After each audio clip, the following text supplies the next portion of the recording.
Hello everybody, welcome to the Fanatics of Film, and my name is Ben here, and I am at the Real Jedi Temple.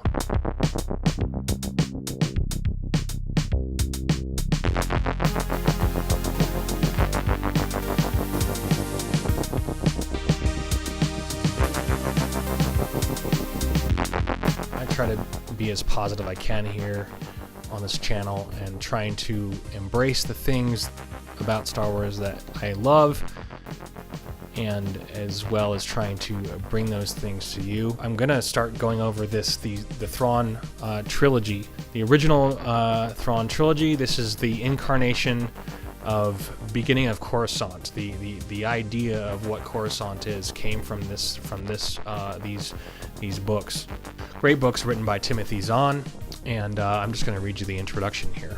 I remember seeing Star Wars when it first opened in Boston in 1977. My girlfriend and I didn't know what to expect coming out of the theater, she said.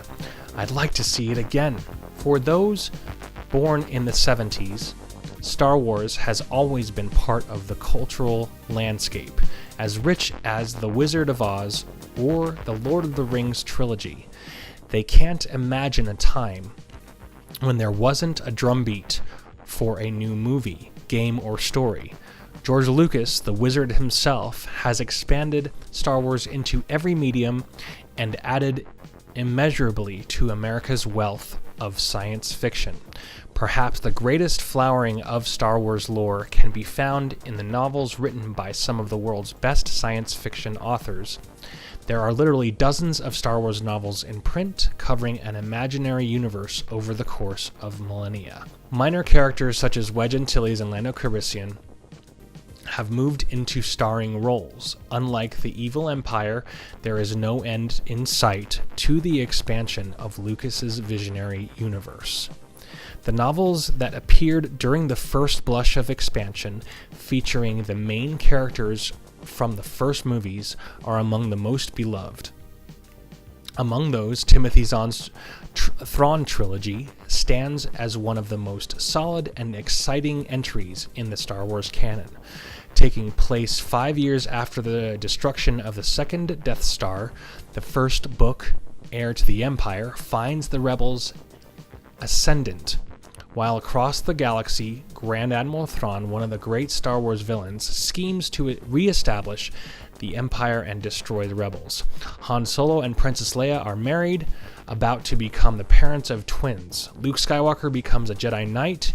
Into this universe, Zahn poured his astonishing creations, the Grand Admiral and his trained assassin, Rook, the smuggler, Talon Card, the treacherous Mara Jade, the arrogant and humorless Dark Jedi C'baoth, and dozens of others.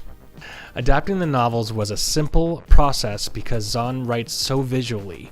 Knowing there would be 6 comic books for each novel, I simply divided the text into 6, making allowances for natural breaks and cliffhangers. I didn't invent any language. All the language is Zahn's. Illustrating the story were 3 groups of diverse but excellent artists. For Heir to the Empire, we were lucky enough to have Oliver Vatine and Fred Blanchard, 2 French wizards whose work set a high mark. Oliver and Fred possess that most valued of all illustrating commodities, the ability to delineate action and emotion with a maximum of expressivity and a minimum of ink. They follow in the tradition of Alex Raymond and Milt Keniff. Some of their landscapes literally take the breath away, ably abetted by colorist Isabelle Rabereau. Terry Dodson and Kevin Nolan illustrated the second book in the series, Dark Force Rising. They brought a more traditional, realistic vibe to the game, their faces more recognizable and specific than Oliver's and Fred's. Han Solo looks like Harrison Ford. Princess Leia looks like Carrie Fisher.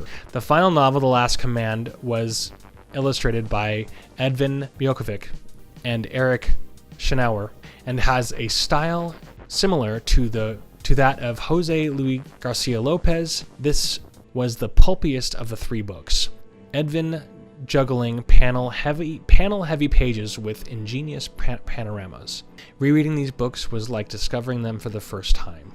Zahn put an enormous amount of work into outlining this complex story before he ever set the word of actual dialogue to paper. The result in one of the most thrilling and visually exciting of the Star Wars sagas, by Mike Barron.